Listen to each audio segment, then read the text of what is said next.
Everyone is against paranoid people.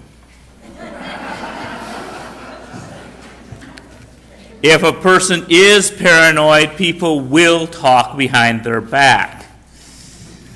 If they are always accusing other people of ulterior motives, whether truthfully or incorrectly, people will start avoiding them. If a person is defensive, others will wonder what they are hiding. If one is always ready to fight, all people begin to look like challengers. The worst thing to say to a defensive person is, "Don't be so defensive." See, if someone said that to me, I think I'd say, "Why, of course, I tend to get defensive when you're attacking me." Now, sometimes we stumble into someone's defensive zone. My father warned me, if you get stopped by the police, always be polite. They might have just scraped somebody off the road, and they might not be in the mood for your sense of humor. He knew I tended to get flippant sometimes. Some people will let us walk all over them. They're defenseless, and they will harbor resentment. And other people are so touchy that we feel like we always have to walk on eggshells. So as we walk through life, we have to be careful that we don't stomp on people and clumsily stumble into their defensive zones. But at the same time, we should not let anyone make us walk on eggshells. If someone is making you walk on eggshells, they are manipulating you. They are trying to make you feel bad in order to get what they want. They might not be doing it intentionally, but they are making you feel bad in order to get what they want. They will deny it if you say they're being manipulative. And then they will make you feel bad in order to get what they want. They will say that they're only seeking what's best for you while making you feel bad to get what they want. They will say, "If you really loved me," or "after all I've done for you." They will fail to make us feel bad to get what they want if we decide to refuse to let anybody make us feel bad. We realize that we're responsible for our own feelings and they are responsible for theirs. Now, we will make mistakes and we will sometimes be in the wrong. Even good people make mistakes. If we are able to face our faults and our shortcomings, no one can make us feel bad. We can still feel we are a good person and work to create the mistake. If someone wants us to feel shame, they are manipulating us. And if we are being attacked unjustly, we shall be confident in our integrity, even if they shout we are evil. But most situations in our life are ambiguous. We're not entirely right or entirely wrong. And in those situations, we have the right not to be yelled at, not to be hit, and not to be manipulated by tears or other passive, "look what you've done to me" strategies. Now, there are times in any relationship where we try to convince the other person of our position. Persuasion. Persuasion is okay, but how do we distinguish that from manipulation? In her book, Emotional Blackmail, Susan Forward makes 6-point diagnosis of what she calls emotional blackmail. The first is a demand by the person. The second is resistance by the second person. And the third is the pressure, trying to change their mind. And the fourth is the threats, either physical, emotional, or economic. And then fifth, the second person gives in, and the first acts like nothing ever happened. And sixth, this repeats, because people use manipulation because it works in the short run. All of us, in all of our lives, will take turns being the manipulator and the manipulatee. And it's easy to fall into this cycle because I think all of us have been told at some time, if you really love me, you would do this, and we've probably used that one ourselves. But if we go step by step through Dr. Forward's diagnosis, at each point there's a place where we can break the cycle. The first is at the point of demand. If we want something, we should simply state our desire without pressure. Compare how these two sentences sound. Take me out to dinner tonight, and I want to go out to eat. The first is a demand that begs for a yes and no answer. The second is merely your personal statement of your desire. It's a conversation starter. It does not force the person immediately into the yes and no position. If you are the receiver of this conversation, you can prevent it from being a manipulative situation. First, do not hear a demand when none is made. If the person says, I want to go out to eat, do not react by saying, what are you trying to do, bankrupt us? Why are you never satisfied with what we have at home? Are you too lazy to cook? You know I had other plans for tonight. Why are you always trying to sabotage me?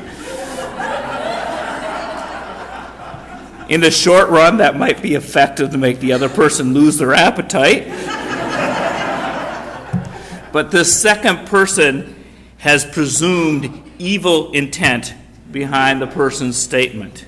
There's bankruptcy, there's laziness, there's sabotage. Now, there might be a history that leads a person to make these conclusions. But it's always best to stay in the moment and take things at face value. What was so attractive about that old fight that we want to go back to it? Avoid mind reading. Do not pretend to know what the other person's motivation is, even if you're 95% certain. Even your best guess is still a guess. And don't demand that others be mind readers. The person in the example was trapped by using words like always and never, and they are seldom accurate in describing a situation.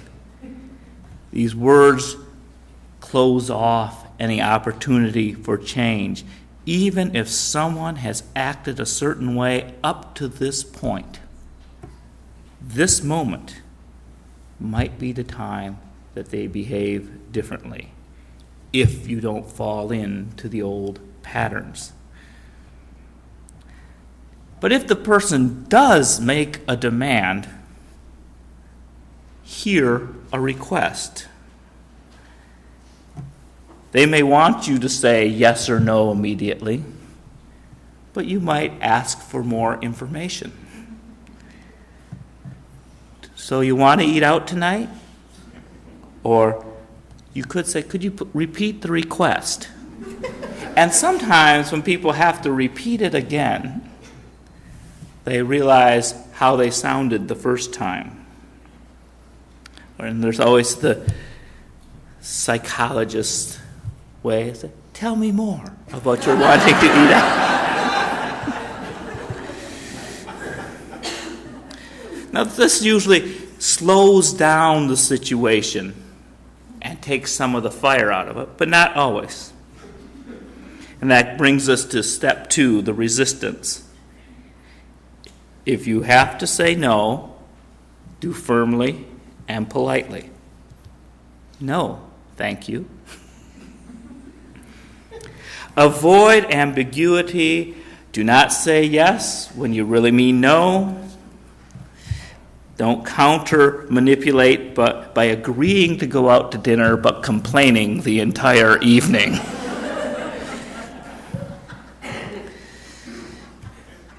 And don't apologize for your no. Don't try to soften it in a way that, because the more you talk, the more, if a person is in the habit of manipulating, the more gristle they have for the mill.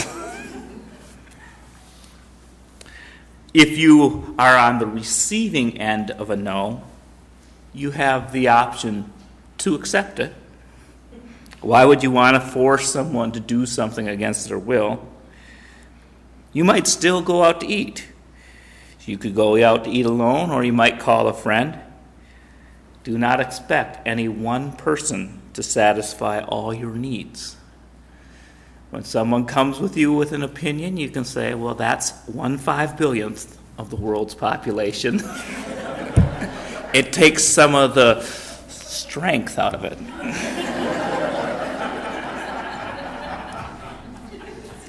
This leads to step 3, which is the pressure. Now, pressure in and of itself is not manipulation or emotional blackmail, as long as the questions are trying to clarify why a person will or will not do something. And if you are willing to clarify your own position, don't pretend to be having an open conversation while you're holding all your cards to your chest, because people will think you're therapizing them. Like, tell me more. Well, what do you think? I couldn't tell you. But the clarifying questions, you have to be open to receive them as well as ask them. Sometimes these conversations can be difficult because sometimes it's easier to pretend that we don't have differences and look the other way than to sometimes confront that we and someone we care about are really different people on any one issue.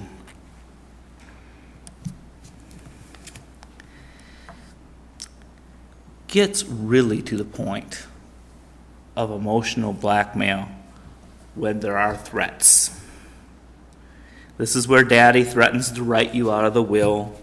The customer threatens to get you fired. Your spouse threatens to never let you see the children again. People threaten to leave the church over the flower arrangements.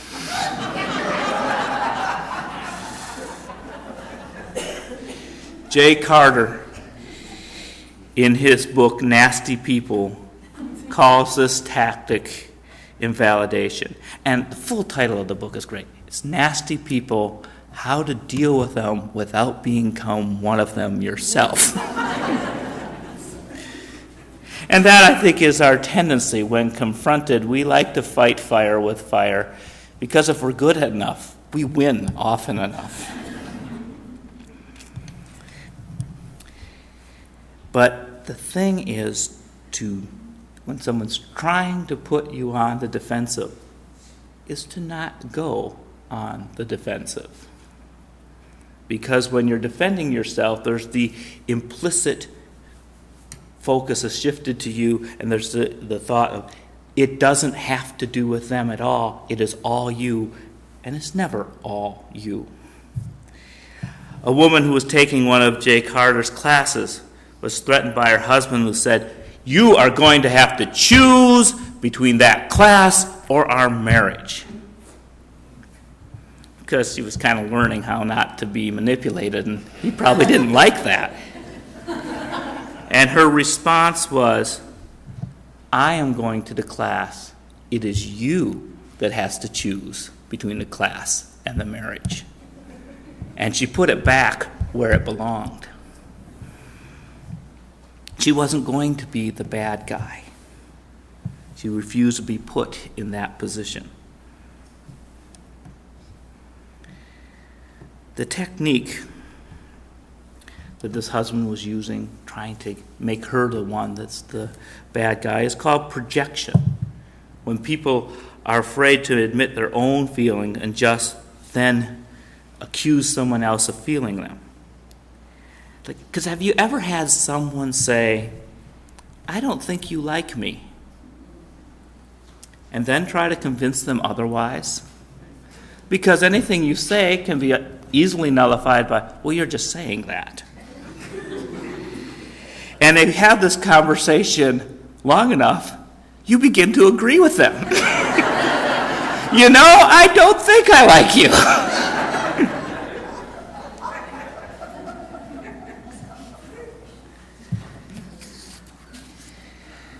This is a place where we can catch ourselves and prevent ourselves from being defensive and manipulative. If we think that someone does not like us, rather than try to get inside of their head, which is impossible, we should start by getting inside of our own. And not wonder, why don't I like them? We prefer to think that we are benevolent saints, able to love everyone in the world. But truth be known, some people really annoy us. If we can let go of our sainthood, then we can start addressing real issues. Instead of focusing on the person, we can ask, what behaviors of the other person do we dislike? If we cannot identify specific behaviors, then we are the ones that are making the superficial judgments. If we are able to identify behavior, then we are free to like the person, but hate the things they do. They might do that to everybody, and it has nothing to do with whether they like you personally or not. Other techniques that people will use to invalidate are generalizations. Instead of focusing on your behavior, they make conclusions about your personality. Person comes home from work and their spouse greets them, "You are inconsiderate." The translation is that you forgot to bring home the milk. Or you are irresponsible. Also, you forgot to bring home the milk. Instead of addressing the problem of no milk in the house, the issue has now become your character. Some people are sneakier. They give you unwanted advice. I don't mean to upset you, but I don't want to interrupt, but it's more honest to say, I think I disagree with you. Attempts to sugarcoat criticisms often fail, and we can't understand why they got mad when we were only trying to help.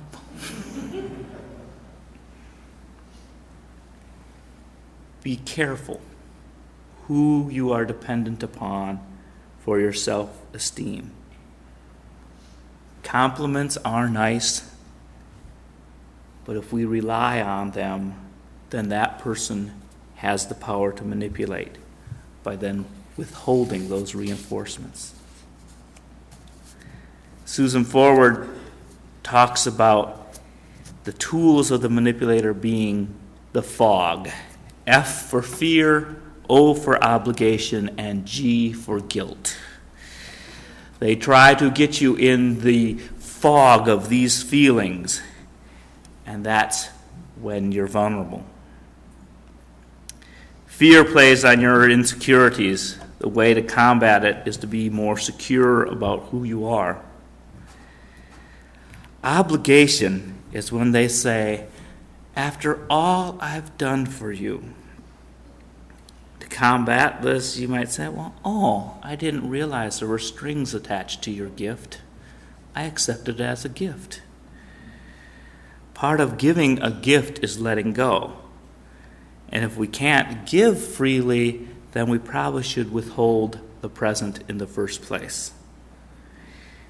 And giving out of obligation because we should, or in hopes of receiving something, sets the stage for either us manipulating the other person or being manipulated. Guilt is when people try to convince us that we have done something bad, or if we have indeed done something bad, continue to use that against us and try to shame us. Now, if we do something wrong, as all of us do, it's best to admit it and look towards doing better in the future.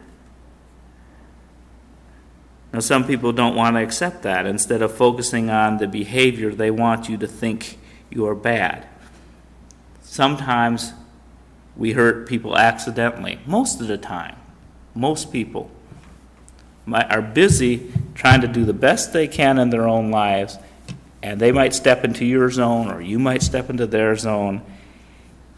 And we have to be careful not to look for intentions and mind reading. But when we do something accidentally, just because we didn't intend it, doesn't mean that it didn't hurt. In the wildest reaches of my imagination, I can envision two children spinning around a room. I don't know where I got this example. With their arms outstretched, spinning around the room. And then suddenly, one pops the other in the mouth. One child yells, "He hit me!" And the other yells, "It was an accident!" The child that is hurt is trying to put all the blame on the other, taking no responsibility for the fact that they too were spinning in the room. And the child claiming that it is an accident is denying that this was at all a predictable consequence. Both kids are guilty of spinning uncontrollably, but neither will take responsibility for the collision. Our lives are like that. We spin through relationships unaware of the many near misses that we have. When we do bump into someone, we get mad at them for being in our way, and they get mad at us for hitting them. It is a comfortable delusion to believe that we are always right. And if we try to defend that illusion, then we are ripe for manipulation. Someone who knows our secret flaws can use that in exchange for keeping those secrets. Or if we cannot administrate a mistake, then it becomes necessary to find others to blame. But the truth is, we are all human, doing the best that we can, putting the best spin on our own behavior and the worst on others. And sometimes we do the opposite and imagine that others are perfect and that we are the ones in the wrong. The truth is that as we spin, we are all a bit wobbly. Sometimes we spin, sometimes we topple. But by forgiving ourselves and others, we give ourselves the ability to start again. If we try to control everybody else's spin, we lose track of our own. In his book, The Four Agreements, Don Miguel Ruiz offers a pathway for us. The first agreement is being impeccable with your word. Speak with integrity. Say only what you mean. Avoid using the word to speak against yourself or to gossip about others. To use the power of our words in the direction of truth and love. And I think it's really important. Things to avoid is, what you think other people think.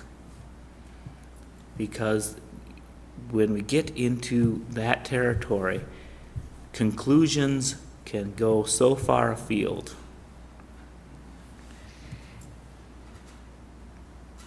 And the second is don't take anything personally.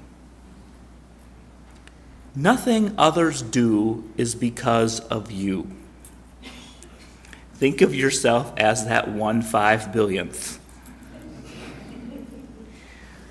What others do and say is a projection of their own reality, their own dreams. When you are immune to the opinions and actions of others, you won't be the victim of needless suffering. Very few people, even those who do evil, do so intending to be evil. Most people believe within themselves that they are trying to serve some higher good. And if a person is rude to you, it probably means that they are self-centered and it's not about you anyway.